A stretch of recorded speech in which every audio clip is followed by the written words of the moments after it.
eh, pengetahuan tentang hal-hal yang terkait dengan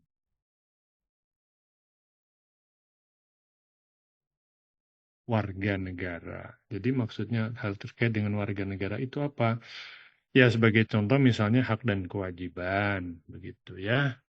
Kemudian sejumlah hal yang lain. Nah, nanti kita lihat. Tapi intinya gini, kembali ke tadi di pernyataan di depan, kewarganegaraan ini adalah bagian dari mata kuliah pembentukan karakter.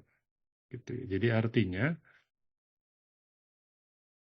diharapkan karena diberikan terus-menerus di setiap jenjang pendidikan, maka karakter bangsa itu akan memiliki warna tertentu yang disebut dengan jati diri, gitu ya. Nah, apa perlunya setiap bangsa warganya itu harus punya jati diri, gitu. Nah, ini tidak lepas kaitannya dengan eh, tujuan dari bangsa ini atau negara ini, ya, gitu. Jadi eh, tentu setiap bangsa itu berharap orientasinya ya, terlepas dari cara mencapainya itu adalah kemajuan, kemakmuran, kesejahteraan ya. Nah, tetapi hal tersebut bisa dicapai dengan motor penggerak utama adalah warganya, gitu ya. Nah, terbayang kan bagaimana sebuah negara andai kata warganya ternyata tidak memiliki karakter yang mumpuni atau yang bisa mendukung upaya negara mencapai hal tadi gitu ya. Misalnya aduh gampang menyerah ya, tidak punya inisiatif, tidak kreatif dan seterusnya dan seterusnya. Itu yang pertama ya. Yang kedua juga yang penting itu adalah agar setiap orang atau setiap warga negara itu paham kedudukannya gitu ya. Artinya hak dan kewajibannya paham gitu ya.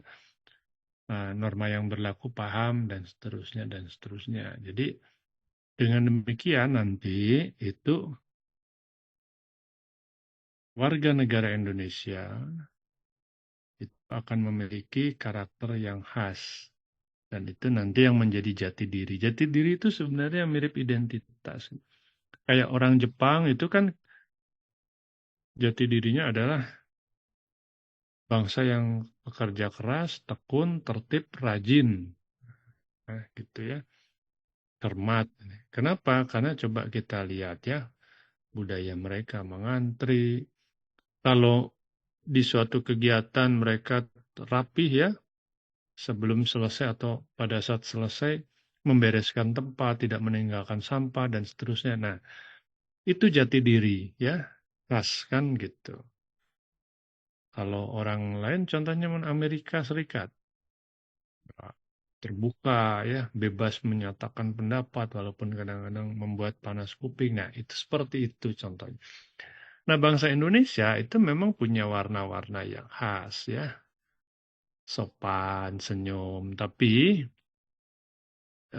itu juga harus berkontribusi positif ya. Apakah dengan sopan dan senyum itu cukup untuk mendukung tercapainya tujuan negara ini?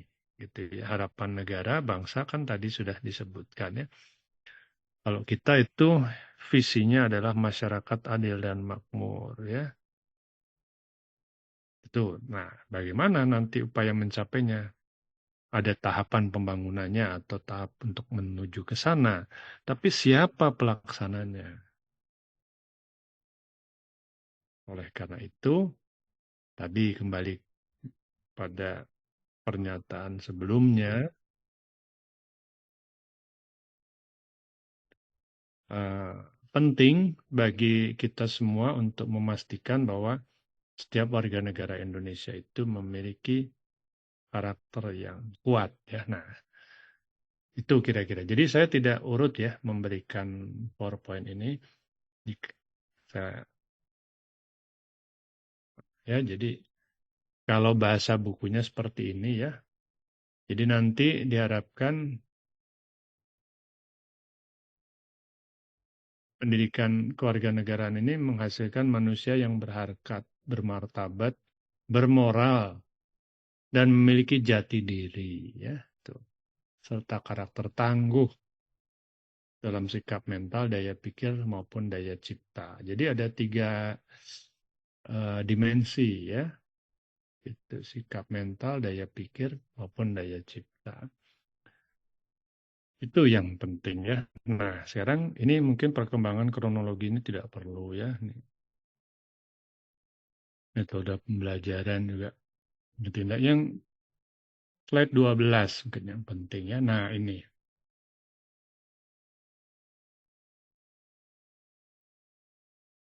Nah, kalau yang tadi itu, slide yang sebelumnya saya sampaikan tujuan. Nah, ini sebenarnya ya yang lebih apa namanya lebih terstruktur ya tujuan dari pendidikan kewarganegaraan.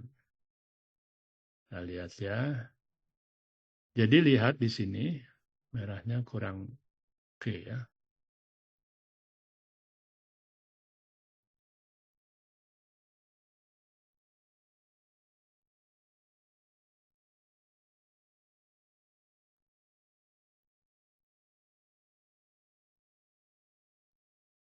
Nah, ini ya. Smart and good citizenship. Jadi smart ini cerdas ini diterjemahkan atau diartikan secara luas ya. Bukan hanya IQ, intelligent quotient. Katanya IQ-nya yang termasuk bagus itu di atas 120 gitu ya.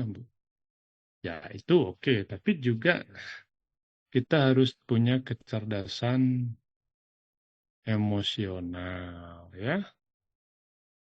Maksudnya bagaimana? Seringkali kepintaran atau kecerdasan orang itu tertutupi oleh emosinya ya. Jadi karena terpancing emosi, maka tidak keluar itu kemampuan atau kepintarannya gitu ya. Apakah di antara kalian ada yang pernah merasakan seperti itu ya? Jadi untuk nggak bisa berpikir misalnya ya gitu. Artinya kita harus punya kemampuan untuk mengatur emosi gitu ya. Jadi ya contoh begini saja. Ini kan saya ambil konteksnya kuliah ya. Nah, dalam kuliah itu terkadang hasil dari pembelajaran yang namanya nilai itu tidak kadang-kadang ya tidak sesuai dengan apa yang kita harapkan gitu ya. Ekspektasinya harapannya setinggi langit itu wah A semua gitu. Tapi ternyata ada yang B, ada yang A, B gitu ya. Atau bahkan ekstrim ada yang tidak lulus gitu. Nah, dalam menghadapi kenyataan tersebut, ya seorang mahasiswa harus punya keterampilan mengolah emosinya, begitu ya.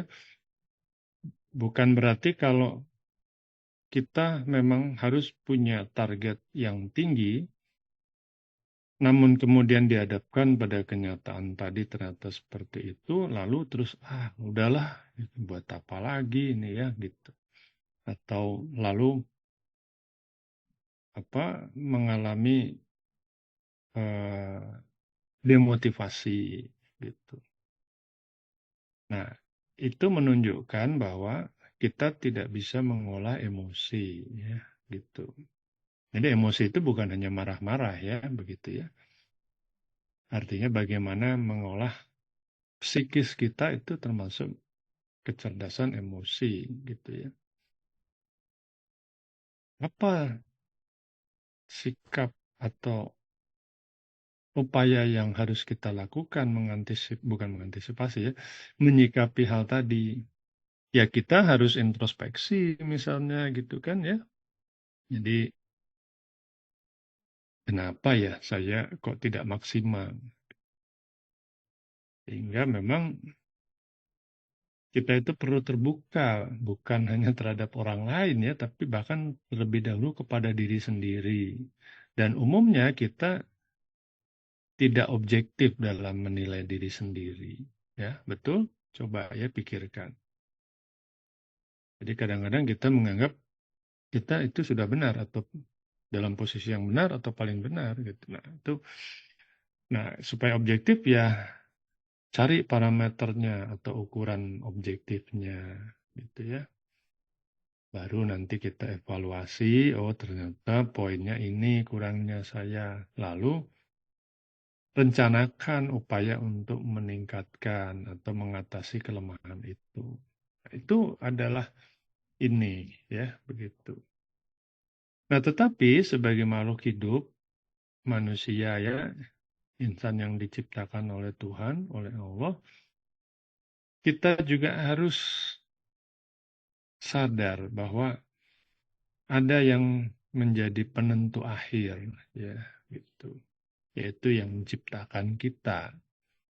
Itu satu. Kemudian juga kita tidak boleh takabur ya, artinya dengan kemajuan teknologi, dengan ilmu pengetahuan yang dikembangkan oleh manusia, seolah-olah kita itu dunia atau semesta itu dalam genggaman. Tidak ya, karena ada faktor penentu lain itu yang maha kuasa, sehingga juga kita perlu punya kekuatan atau eh, apa namanya bekal yang tinggi atau baik dari segi spiritual ya. Quotient. Jadi bukan hanya intelektual tapi emosional dan spiritual, tiga aspek gitu. Di masa yang lalu orang cenderung hanya melihat yang pertama. Ternyata itu tidak bisa menjamin atau bukan hanya itu yang membangun seorang manusia itu menjadi individu yang unggul gitu ya. Kalau apa namanya? Kalau orang itu cerdas tetapi secara emosional dia tidak punya pengendalian diri yang baik, misalnya ya itu apa? Tentu selain terhadap dirinya sendiri, terhadap lingkungan juga tidak apa namanya tidak akan positif gitu ya. Nah, jadi kombinasinya adalah memang antara intelektual, emosional, dan spiritual itu saling eh, apa namanya mendukung gitu ya. Itu yang diharapkan ya. Memang di sejumlah negara ya, terutama negara barat itu yang ini semakin hilang ya, tetapi ya kan kita ingin punya jati diri, maka Indonesia itu kan katanya bangsa yang religius. Nah, religius itu dinilai dari apanya ya? Apakah terlihat menjalankan ibadah? Ya itu satu hal, tapi kan kalau hubungannya dengan Tuhan itu kita tidak bisa tahu persis ya gitu. Yang paling jelas itu adalah akhlaknya yang terasa oleh kita, ya kan? Gitu. Jadi semakin religius seharusnya akhlaknya semakin baik gitu. Tapi gimana Pak itu ya? Kelihatannya religius dari apanya dulu ya? Gitu. Jangan dari atribut. Atribut itu misalnya gelar gitu ya, atau pakaian gitu ya. Agamis, tapi akhlaknya bertolak belakang. Nah itu tidak baik. Bahkan membuat citra dari agama yang dianutnya itu nanti akan tercoreng gitu ya. Itu dosanya tambah-tambah kan gitu ya. Jadi eh, saya mengajak mengingat kembali kuliah kita Pancasila ya.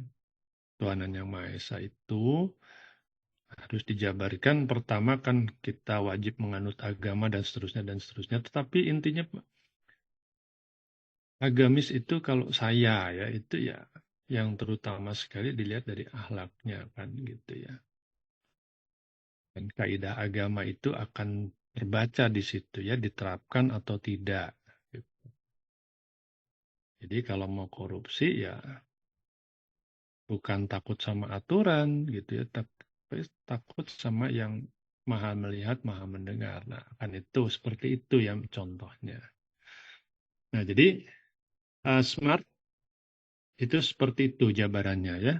Nanti kalau ilmu sosial tuh satu kata aja bisa panjang dijelaskan ya. Mau panjang mau pendek bisa. Good, baik, ini adalah eh, sebuah sebuah istilah ya gitu. Warga negara yang baik itu yang seperti apa gitu ya. Sebenarnya bisa dilihat dari tiga aspek ini, tapi saya beri contoh saja. Yang paham hak dan kewajibannya dan menjalankan hal tersebut. Gitu. Misalnya, ya. Gitu. Kalau disingkat seperti itu, ya. Tapi coba kita lihat aspek-aspek pendukungnya. Artinya kita kaji satu persatu, ya. Smart and good citizenship ini warga negara yang cerdas dan baik itu dibangun dari gabungan apa? Ini ada diagram, ya. Kalau apa tuh ya SMP apa SMA itu ada diagram Venn ya gitu. Irisan himpunan dan lain sebagainya. Ya, gitu. Jadi kita lihat bahwa agar terbentuk atau agar seseorang itu bisa menjadi warga negara yang cerdas, tanda kutip, dan baik, itu ada tiga aspek yang harus diperhatikan, ya, yaitu civic knowledge. Knowledge itu pengetahuan, ya, ilmunya atau informasi, gitu ya. Jadi ini sekarang nih kita sedang menguatkan knowledge, pengetahuan. Warga negara itu hak dan kewajibannya apa? Kemudian paham nggak sistem pemerintahan, begitu dan seterusnya. Ya, itu knowledge, ilmu atau pengetahuan. Ya. Kemudian yang berikutnya skill. Nah, skill ini keterampilan. Warga negara yang baik itu yang tahu aturan. Contohnya, dikasih orang tua punya motor untuk mobilitas ya atau untuk bepergian. Aturannya orang yang punya motor atau yang akan mengendarai motor itu harus punya lisensi yang namanya SIM, ya kan? Nah, itu berarti dia paham knowledge. Kemudian skillnya apa? Ya harus tahu cara untuk mendapatkan SIM itu seperti apa ya, prosedurnya, pengurusannya dan eh, pengujian yang digunakan, seterusnya. Nah, itu ini contoh ya misalnya. Atau kemarin waktu pemilu, knowledge-nya apa? Warga negara itu memiliki hak konstitusi untuk memilih. Nah, itu pengetahuannya, ngerti. Penerapannya skillnya apa? Datang ke TPS untuk menggunakan hak pilih dengan membawa surat panggilan ya di TPS yang sesuai. Kemudian nanti menunggu mendapatkan dipanggil mendapatkan surat suara. Setelah mendapatkan surat suara, seharusnya dicek dulu ya, cacat atau tidak, baru dibawa ke tempat pencoblosan. Lalu nanti pilih sesuai dengan aspirasi, bukan aspirasi ya, sesuai dengan harapan ya. Jadi kita ingin menitipkan aspirasi pada calon atau partai atau individu yang mana. Baru setelah itu dimasukkan ke dalam kotak-kotak yang sesuai. Nah, itu skill ya, tahu dia. Cara menggunakan hak konstitusinya seperti itu. Gitu. Nah, kemudian disposition ini karakter atau sikap. Ya, jadi sikap itu ya tadi ya ketaatan itu sikap. Gitu. Jadi tahu ini bisa mengerti caranya, bisa mengerjakan, tapi tidak dilakukan berarti ininya negatif. Gitu. Nah, kalau tadi dikerjakan berarti ini karakternya atau perilakunya baik ya. Gitu. Nah, Untuk ketiga ini, masing-masing itu memiliki irisan. Coba kita lihat. Knowledge dengan skill itu jadi kompetensi. Ya, kompeten saya. Dah, mampu. Gitu ya. Skill dengan sikap atau karakter itu jadi komitmen. Jadi berkomitmen untuk mengikuti aturan. Gitu ya.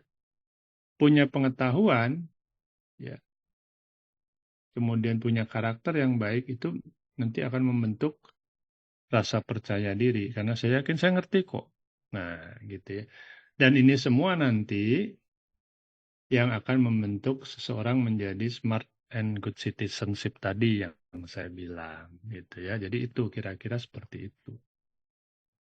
Jadi kalau dilihat ini ada tiga dimensinya juga. Ya. Jadi pengetahuan, keterampilan, dan sikap atau karakter. Gitu ya. Jadi kalau tahu, bisa, tapi tidak dilakukan, ya. Jadi tahu, bisa dikerjakan, dan dipatuhi misalnya, atau dipatuhi. Nah, gitu jadi komplit ya. Nah, apakah kita sudah seperti itu? Nah, coba kita apa secara jujur ya melakukan self evaluation gitu. Nah, kembali ke depan tadi, eh, pendidikan kewarganegaraan ini memang pendidikan pembentukan karakter, ya kan? Nah, saya mungkin hanya bisa menilai di sini, sorry ya. Duh, di sini teh, di situ ya. Jadi artinya saya tidak bisa 7/24 memantau apakah misalnya aspek-aspek yang lainnya itu dikerjakan atau dilaksanakan oleh mahasiswa. Mungkin kan ya, gitu. Yang terekam itu di sini melalui assessment bentuknya ujian atau tugas. Yang lain-lain ya itu sifatnya berarti himbauan. Nah, oleh karena itu saya berpesan tidak usah yang terlalu muluk-muluk ya untuk menuju menjadi warga negara yang cerdas dan baik. Itu cukup kita lakukan hal yang elementer dulu, yang mendasar saja, gitu ya, yang terasa langsung dalam kehidupan kita atau dihadapi langsung oleh kita di kehidupan sehari-hari, ya.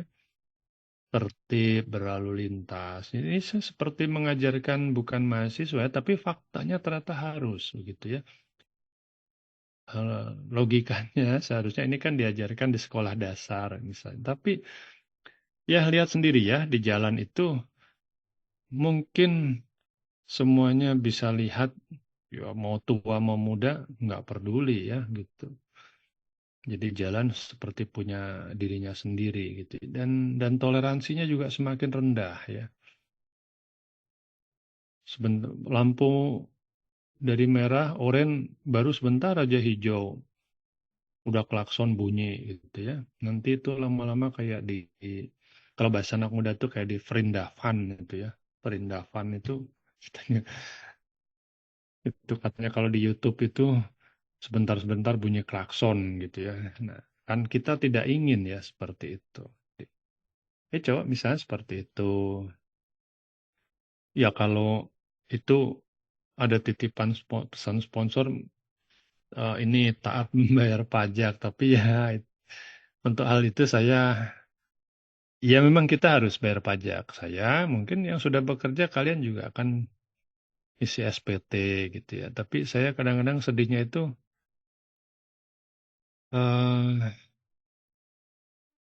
penyelenggara negara ini ya. Jadi maksudnya kok penyimpangan itu masih terjadi. Ya kalaupun terjadi tidak bisa dicegah 100%, ya jangan jangan jangan mengerikan gitu jumlahnya. Sekarang itu korupsi udah sampai bunyinya triliun misalkan ngeri itu ya. Uangnya dari mana itu gitu. Kan uang masyarakat, gitu ya. Nah itu ya, jadi di hampir seluruh negara ya korupsi ada mungkin ya, manipulasi ada, tapi sedikit dan orang sangat takut melakukannya gitu. Tapi di negara kita ini, nah ini yang bahaya. Jangan seolah-olah jadi seperti habit atau kebiasaan. Ini yang harus ditekankan, hal yang salah satu yang utama ya pada peserta kuliah itu. Sebagian barangkali ada yang sudah bekerja, sebagian belum. Kadang-kadang pada saat bekerja itu kan kita berinteraksi ya dengan pihak luar yang punya kepentingan-kepentingan tertentu juga. Misalnya menggolkan bisnisnya atau produknya, dan itu kadang-kadang kan dengan memberikan iming-iming tawaran imbalan. Nah itu sebenarnya mulainya dari situ. Pak pakai produk saya aja kan pabriknya perlu nih. Gitu. Ya tapi speknya lebih rendah dari yang kita butuhkan. Nggak apa-apa Pak, kan harganya murah, nanti lebihannya. Nah ini ya. Nah di mana itu kurangnya di sini ya komitmen. Komitmen itu dekat dengan responsibilitas atau tanggung jawab. Ya, tanggung jawab. Jadi kalau sudah komitmen itu salah satu wujudnya itu adalah sikap tanggung jawab gitu ya. Nah, cuma ini memang semua itu kadang-kadang mudah diomongkan ya, tetapi pada prakteknya ya tidak sesimpel ini ya. Cuma sekarang karena kita ini apa namanya bertujuan agar menjadi smart and good citizenship, maka hal tadi perlu di apa namanya dicatat ya, diingat betul. Terutama ini generasi muda ya. Nah, kenapa memangnya gitu ya? Kok kami-kami terus jadi objek gitu kan? Mungkin ada juga yang berpikiran begitu ya. Emang yang tua berarti yang tua anu aja apa leha-leha, bukan. Pendekatannya begini. Coba lihat sejarah bangsa ini ya, gitu. Sejak sebelum merdeka, merebut kemerdekaan hingga merdeka, setiap milestone-nya itu tempuhan perjalanan sebagai bangsa itu perkembangannya atau perubahannya itu didominasi oleh pemuda dan pemudanya terutama kaum intelektual. Jadi intelektual muda ya gitu. Coba lihat 1905 ya muncul perhimpunan-perhimpunan. Itu kan intelektual muda. Tahun 28 Sumpah Pemuda itu juga ya para pelajar, mahasiswa muda.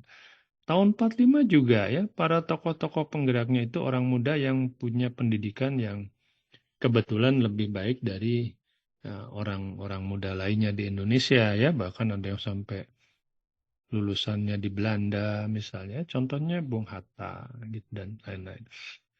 Nah, terus sampai 66 ya, 98 itu muda semua ya. Jangan diplesetin ya, sekarang wapresnya muda gitu. Tapi begini ya, masalah muda atau tua itu memang sebuah ukuran yang sangat relatif. Jadi kalau kita sebagai orang IPA ya, ilmu pasti, namanya kan ilmu pasti alam kalau zaman dulu ya, sekarang itu science text. Gitu. Semua ukuran itu harus jelas kuantifikasinya, angkanya, angka mengukurnya, dan cara mengukurnya. Ya, gitu. Kalau muda itu dilihat dari apa, tua, muda gitu ya, kan agak sulit, senior, junior gitu ya. Makanya sekarang di olahraga, itu kejuaraan itu tidak dikategorikan kejuaraan senior atau junior, tapi kelompok umur. Nah, itu lebih jelas kan? Kejuaraan kelompok umur 19 tahun kemarin ya. Sepak bola ya 19 atau 17 ya. 17 gitu. Yang 21 yang gagal ya. Terus nanti ada 23 gitu. Nah, seperti itu.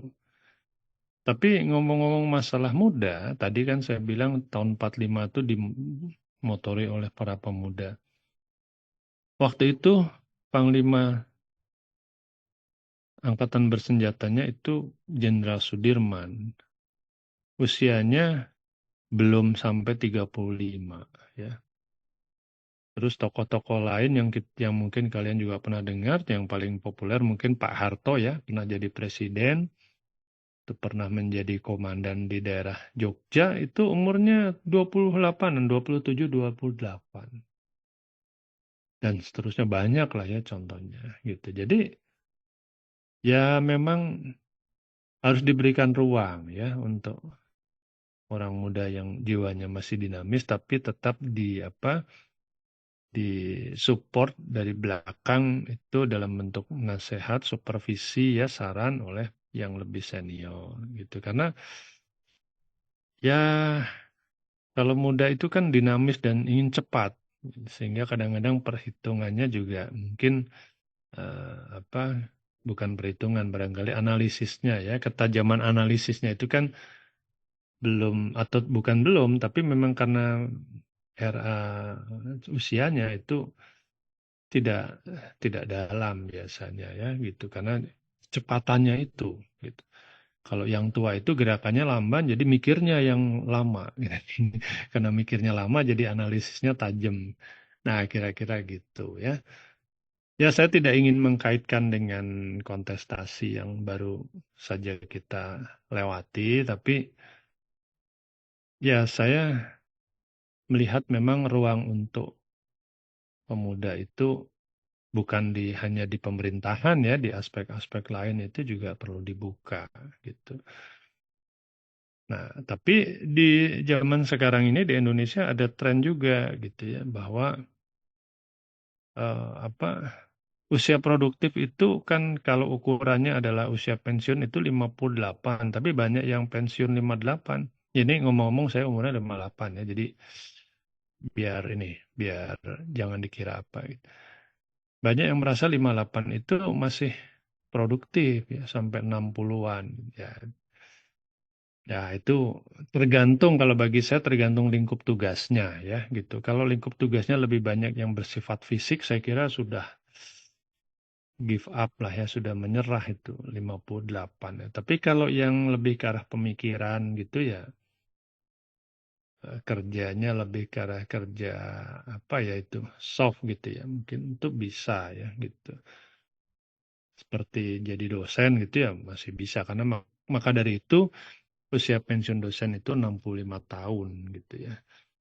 Tapi kalau jadi militer, wah ya itu agak berat juga ya gitu. Karena memang saya merasa ya, ini pengalaman pribadi ya, semakin bertambah usia itu akurasi terus kecepatan itu memang berkurang gitu ya. Tapi ada aspek lain yang meningkat ya gitu. Jadi ketajaman apa namanya melakukan analisis gitu ya, ketenangan menghadapi persoalan itu memang terbentuk ya itu kan karena waktu gitu ya. Tapi yang secara fisik, secara alamiah ya pasti menurun. Nah, itu ya jadi begitu. Cuma sekarang sebagai generasi muda kembali lagi ke sini eh, tidak apa-apa dengan segala atributnya itu ya. Yang penting kalian kuatkan tiga aspek ini dan nanti akan muncul buahnya dalam bentuk smart and good citizenship. Jadi warga negara yang cerdas dan baik. Nah, itu ya penjelasannya. Kemudian pada slide berikutnya ini kurang lebih sama ya. Yang ini cuma ini bahasa Indonesia aja, wawasan, sikap, keterampilannya sama ya ini ya gitu. Ini contohnya sebenarnya partisipasi sosial itu tadi ya. Hak politik, ini komitmen misalnya bela negara, saya kira ini kita lewati saja ya. Nah, sekarang ke slide yang berikutnya. Jadi ini terbalik ya panahnya itu harusnya ke dalam ya. Nanti aja deh ya saya ubah ya. Harusnya gini ya. Terus satu-satu ya gini.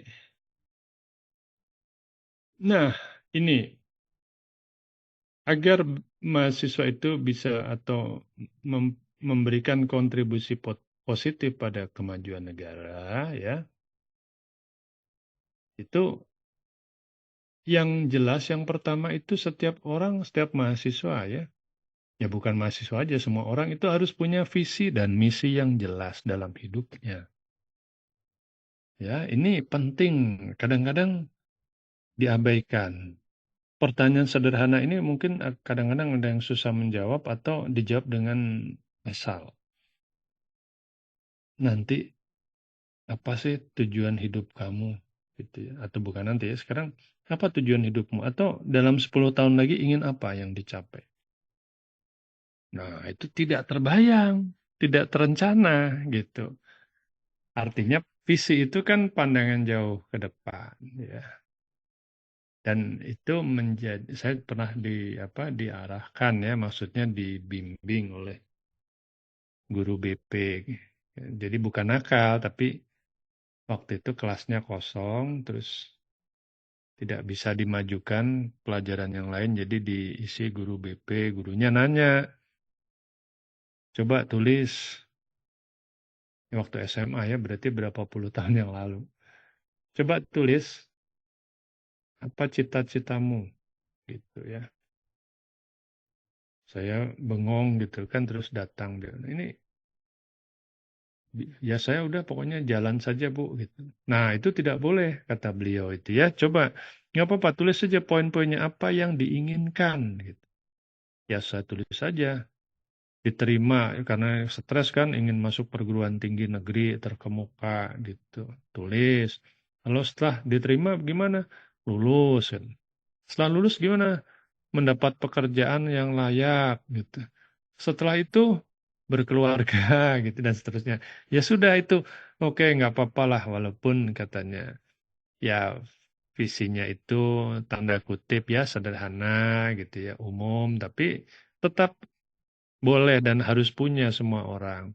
Kalau ada yang ingin jadi direktur, ada yang jadi bupati segala macam nggak apa-apa juga kata beliau gitu ya. Tapi harus punya gitu ya. Nah, misi ini adalah sebenarnya peran kita bagi diri kita dan lingkungan, gitu ya. Jadi kita ini ingin berkontribusi apa sih, gitu ya, dalam kehidupan ini. Ini harus punya ya setiap orang. Gitu. Jadi kalau sekarang ada yang belum terbayang, langsung ya nyatakan ingin menjadi apa, gitu. Ingin seperti apa kehidupannya, gitu ya. Karena harus harus ada. Kalau tidak ada gimana? Kalau tidak ada, kita tidak punya apa namanya tidak punya arah tujuan. Ya. Mau melangkah kemana saya karena udah pokoknya kemana angin berhembus, wah itu bahaya ya, gitu ya. Ya biarin Pak, pokoknya saya mah yang penting hidup aja, wah ya. Jangan ya itu nanti jadi membuat kita tidak berkontribusi terhadap kemajuan negara. Nah, tentu saja upaya pencapaian visi dan misi tadi harus ditopang oleh semangat juang. Ya, jadi kita harus berupaya keras untuk mencapainya. Begitu ya. Karena tanpa berupaya itu ya tidak akan ada hasil yang kita peroleh. Berupaya saja kadang-kadang hasilnya tadi ya di depan. Bisa sesuai, bisa tidak. Apalagi kalau tidak berupaya atau bersemangat mencapainya. Gitu ya. Ya termasuk ya nggak usah jauh-jauh lah. Terapkan aja ini di dalam kuliah ya gitu. Jadi ini sudah berkorban ya. Korbannya itu waktu, dana, gitu ya, tenaga, ya kan? Ya tentu jangan disia-siakan. Tetaplah berupaya, ya, gitu. Ya terlepas dari mungkin nanti ada yang hasilnya itu di luar harapan, ya. Tapi jangan jadikan itu sebagai hal yang melemahkan semangat, justru membuat kita harus apa namanya terpicu gitu ya untuk membalikkan keadaan ya.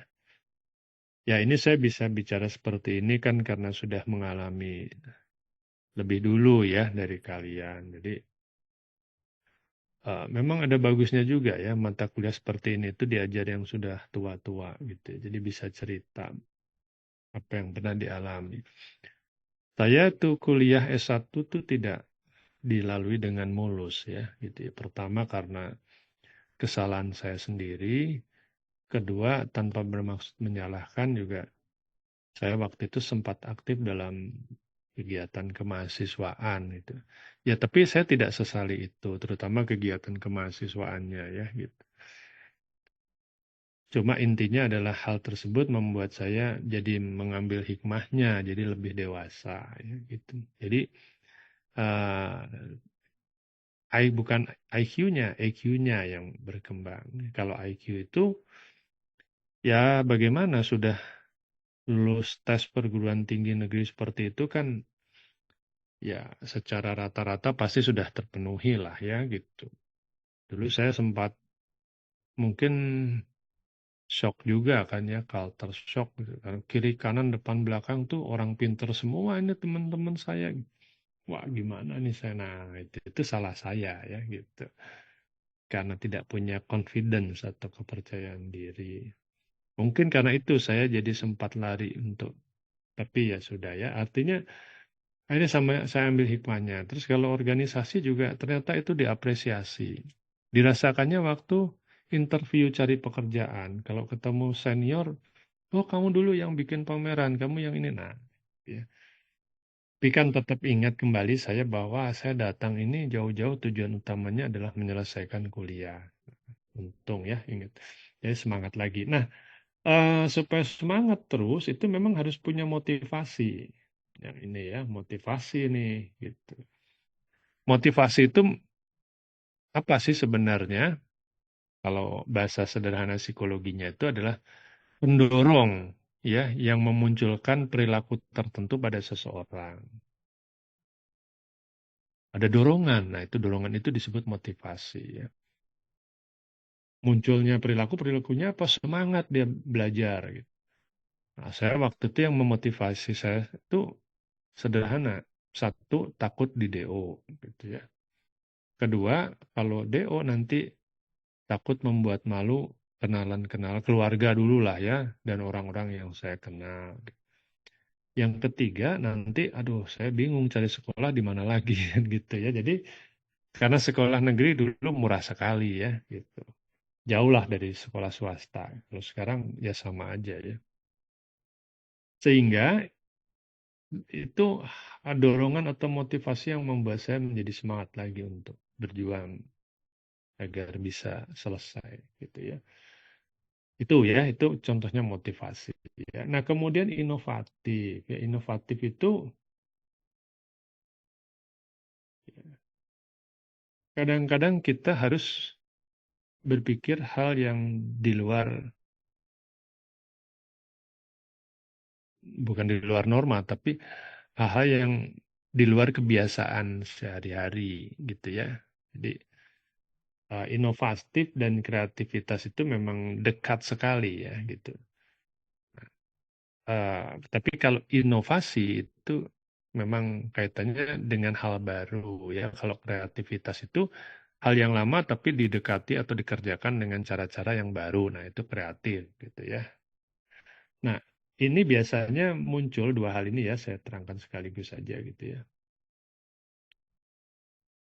Itu apa namanya lebih terdapat pada kaum muda gitu ya. Gagasan-gagasan yang apa itu namanya yang orisinil gitu ya. Itu biasanya orang muda. Jadi oleh karena itu saya kan selalu katakan bahwa saya tuh tidak bukan tidak meminta, tidak berharap dalam kelas atau perkuliahan itu mahasiswa itu hanya mendengar diam. Kalau ada yang aktif bicara maksudnya berinteraksi terkait kuliah ya, bukan bicara ngobrol gitu. Itu justru buat saya poin positif gitu ya. Tapi kan kita itu tercetak dari dulu sudah punya punya mindset di kepala bahwa murid yang baik itu yang diam, tertib. Baik tertib itu diartikan diam, gitu ya. Nah, ini membuat orang muda Indonesia itu pasif ya, gitu. Dan kalau pasif ini nanti pasif ya, terbiasa pasif ini dua hal ini menjadi lemah gitu ya. Tapi mudah-mudahan tidak, karena sekarang itu eh, saya melihat banyak sekali orang muda itu punya apa namanya, punya karya yang membanggakan gitu ya. Oleh karena itu kan dan ini jangan salah, itu apa kreativitas dan inovasi itu. Ini tuh sekarang punya nilai ekonomis yang tinggi. Makanya kan ada Menparekraf, pariwisata dan ekonomi kreatif gitu. Jadi apa? Ini sudah menjadi entitas bisnis punya nilai ekonomi ya, kreativitas tuh dengan karya-karya atau dengan karya itu bisa karya seni atau yang lainnya gitu. Artinya sekarang mungkin kita belajar ke teknik kimiaan, tetapi kalau punya kompetensi lain ya, itu ya tidak ada salahnya untuk dieksplor. Dia punya keterampilan membuat desain, itu ke sini larinya ya. Nah, kemudian yang terakhir, nah ini ya tadi sudah dibahas ya, cerdas tadi ya secara panjang lebar, smart itu ya. Mungkin tidak usah diulang ya. Seperti ini. Nah, lihat enam balon ini itu nanti akan mendukung kepada kemajuan sebuah negara. Dalam hal ini adalah negara kita ya, negara Republik Indonesia. Gitu. Kalau warga negaranya punya enam hal ini, gitu. Wah, ini ideal sekali ya, begitu. Coba apa namanya, kita lihat negara-negara yang maju itu. Kalau saya perhatikan di sejumlah negara maju, itu partisipasi warganya itu terhadap kehidupan berbangsa bernegara itu sudah tinggi, gitu ya. Jadi segala aspek tidak didominasi oleh pemerintah. Apa Pak contohnya? Misalnya penanggulangan atau masalah kesejahteraan.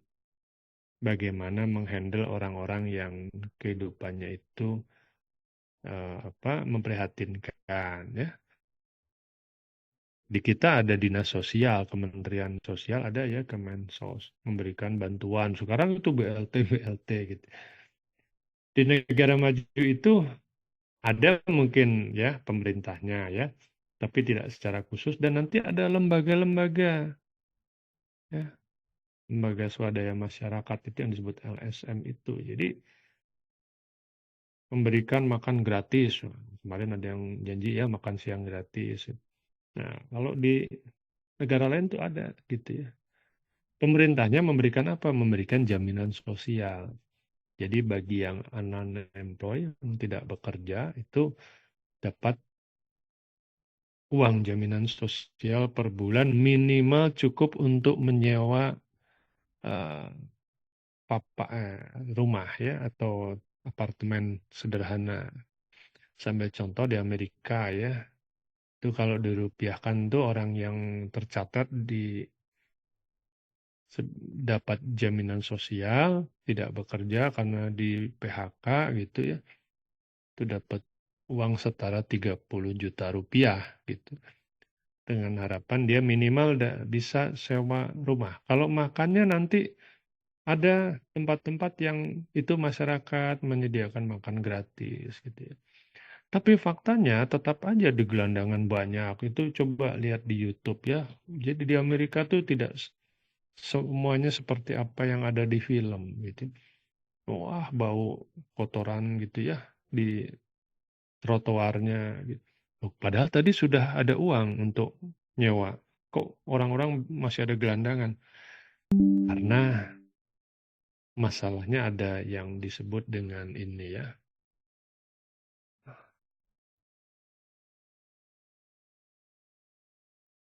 Kalau di kita narkoba ya. Uangnya nggak dipakai untuk sewa apartemen, dipakai beli narkoba gitu ya. Nah, itu bahayanya narkoba ya. Jadi Jangan pernah ini yang mendengarkan saya di Zoom ini, bukan hanya pakai, mencoba pun jangan, terpikir pun jangan, ya, karena sekali melangkah ini akan sulit sekali apa menghindari apa, melepaskan dari jeratannya. Saya sudah dengan mata kepala sendiri melihat apa korban-korbannya itu, ya, orang-orang yang terjerat drugs itu, ya. Jadi pesannya, ya, gitu, generasi muda nih. Nah, ada yang menyebutkan drugs ini juga sistematis, jadi supaya melemahkan generasi muda dan sebagainya. Itu mungkin, ya, dari kajian intelijen bisa saja seperti itu, ya. Nah, eh, kita lanjutkan, ya. Oke, kita lanjutkan ke slide ini terakhir, enggak nih, kedua terakhir, ya. Nah, ini, ya. Ini saya slideshow kan karena ketutup. Nah, sekarang persoalannya apa sebenarnya, ya, gitu. Nah, calon pemimpin bangsa, dan bukan hanya calon pemimpin bangsa, kita lah, ya, gitu. Kebanyakan itu satu, takut untuk berubah atau enggan sebenarnya. Lebih tepatnya enggan. Jadi bukan takut tapi malas. Ah, ngapain sih, ini kan udah enak nih, gitu. Katanya zona nyaman, ya, gitu.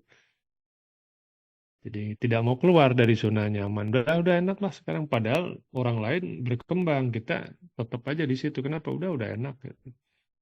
Nah, jadi tidak ada progres, ya. Pesimistik. Nah, ini pesimis. Kita bikin barrier gitu. Ah, udahlah, ngapain sih? Udah nggak akan bisa juga kita. Nah, jangan, ya. Jadi jangan apa itu, jangan membuat sekat gitu, ya, yang membuat kita nanti terbentur sendiri dengan sekat itu, gitu, ya. Ya jalani saja, optimis saja, gitu, ya. Apapun nanti hasilnya, ya. Tidak punya tujuan hidup tadi sudah, ya.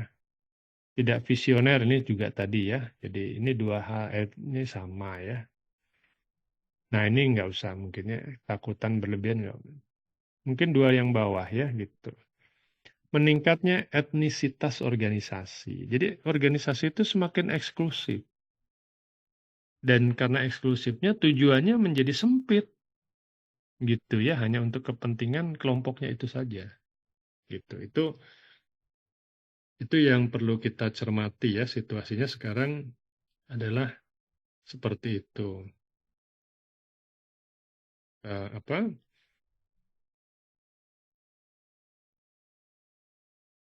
Jadi eh, ada sejumlah organisasi yang dibentuk atau yang berbasiskan etnis. Etnis itu apa sih? Ya, kalau sederhananya etnis itu misalnya dari identitas khas tertentu, ya, misalnya uh, suku atau ras atau komunitas tertentu ada kesamaan, gitu, ya. Nah, itu artinya dia menjadi semakin eksklusif, gitu. Tuh. Tapi di satu lain, di satu sisi itu ada yang delapan, kosmopolitan, kosmos. Kosmos itu bumi, kesatuan. Jadi memandang cara memandang kehidupan ini, kita itu warga kosmopolitan mendunia, gitu, ya. Nah, kalau sudah seperti itu nanti rancu, ya, nilai-nilai atau value yang harus kita jaga. Tentu value dari bangsa Indonesia dengan bangsa lain berbeda nilainya, gitu, ya. Etikanya ada yang bersifat universal, ada yang bersifat spesifik bangsa kita, gitu, ya. Contoh, bagi bangsa lain, terutama di negara barat, itu misalnya kasusnya orang tua, ya, orang sepuh, gitu. Biasanya kalau di sana itu orang sepuh itu eh, sudah lumrah kalau tinggal di panti Breda kalau di kita, atau panti jompo, gitu, ya. Karena di sana ada yang bertugas memantau makanan, gizi, obat, kesehatan. Kemudian ada komunitas yang usianya relatif sama. Tetapi di Indonesia hal tersebut tidak umum. Nah, itu value-nya, nilainya beda kan. Karena kita dinilai menterlantarkan orang tua, gitu ya. Sesusah apapun ya orang tua itu harus terus kita rawat. Nah, itu kan seperti itu bedanya. Asia terutama ya, Indonesia, Tiongkok dan sekitarnya itu eh, penghormatan terhadap orang tua salah satunya ditunjukkan seperti itu. Tapi kalau bangsa yang lain itu yang terutama di barat itu beda lagi konsepnya. Kita rawat tapi kita kerepotan, nanti kita kerja ditinggal, nggak kejaga makanannya, nanti malah bahaya. Nah, orang barat dengan pikiran rasionalitasnya yang lebih ke depan atau lebih diutamakan, dia berpikir seperti itu. Tapi kalau kita kan, ya dia di sana kan nggak ketemu cucunya, gitu ya, nggak bisa ngobrol dengan kita. Nah, itu jadi seperti itu. Itu contoh ya. Kosmopolitan itu mungkin jangan diartikan bahwa kita melebur ke semua value, semua nilai menjadi satu, jangan. Gitu ya. Tapi lebih diarahkan untuk ke memahami keberagaman hidup di dunia ini. Dan juga tetap harus punya, apa itu namanya ya, punya punya apa namanya tuh, punya, ya bukan filter, tapi punya kesadaran lah ya, pada hal-hal apa kita itu bisa menerima dan pada hal apa mungkin nilai tersebut mungkin kurang tepat bagi bangsa kita ya gitu. Jadi ini poin dua terakhir ini memang sekarang ya, terutama ya dengan kemajuan teknologi informasi itu kan gaya hidup itu semakin tersebar luas gitu ya. Jadi keinginan untuk meniru itu biasanya bangsa kita itu hanya meniru kulitnya gitu.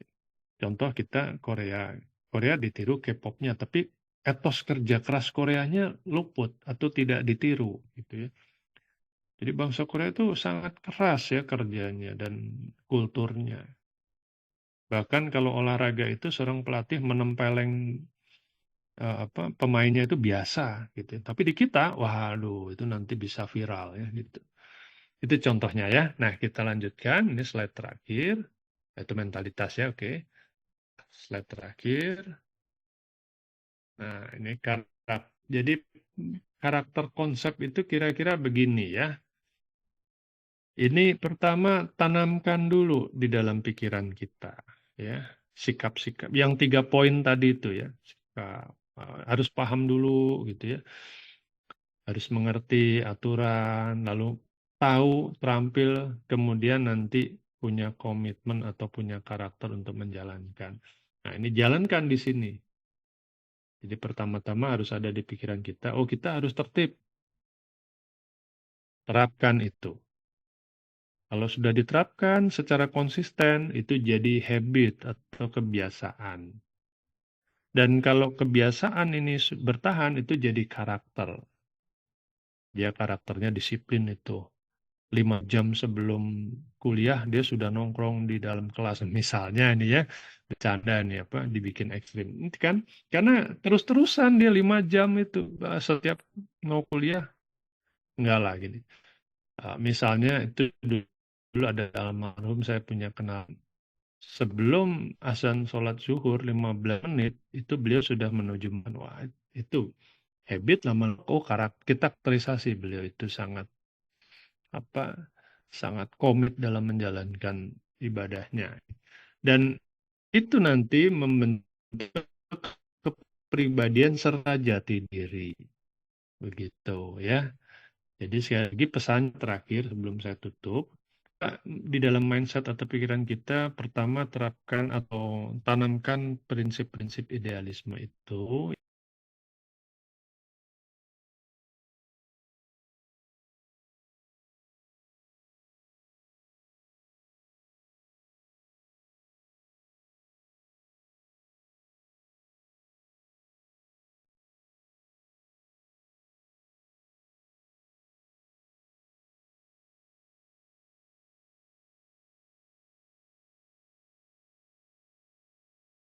Itu dari orang anggap bahwa kita punya karakter yang khas. Terusnya, ya. Nah, itu pesan terakhirnya. Jadi saya kira untuk hari ini cukup ya. Materi ini ada 2 MS beserta dengan buku teks dari Belmawa Dikti ya sebagai rujukan. Saya juga lampirkan di situ rencana pembelajaran semesternya, jadi bisa dilihat nanti materi-materi yang akan disampaikan. Untuk buku tidak mengikat ya, jadi silakan buku apa saja, rujukan dimanapun, yang penting sesuaikan dengan kajian yang sedang kita bahas. Ya, sehingga bisa apa? Bisa lebih memperkaya pemahamannya ya gitu. Baik, untuk hari ini kita cukupkan ya. Besok jam 7 ada kuliah, tapi karena keahmadiyanian itu sebenarnya tidak terlalu banyak materinya ya. Di awal-awal saja nanti materi yang mungkin perlu diperhatikan, selanjutnya nanti kita lihat polanya ya. Apakah dalam bentuk esai atau yang lain. Kalau yang reguler itu setelah UTS itu kunjungan ya ke Jakarta, tapi kan kalau ekstensi mungkin tidak memungkinkan ya. Kita bahas besok saja. Untuk hari ini kita cukupkan ya. Bisa istirahat sebentar sebelum maghrib, bentar lagi. Saya tutup. Wassalamualaikum warahmatullahi Waalaikumsalam Waalaikumsalam warahmatullahi wabarakatuh. Terima kasih Bapak. wabarakatuh. Yuk, kita tutup ya. Iya, Pak. Iya, Pak. Iya Pak.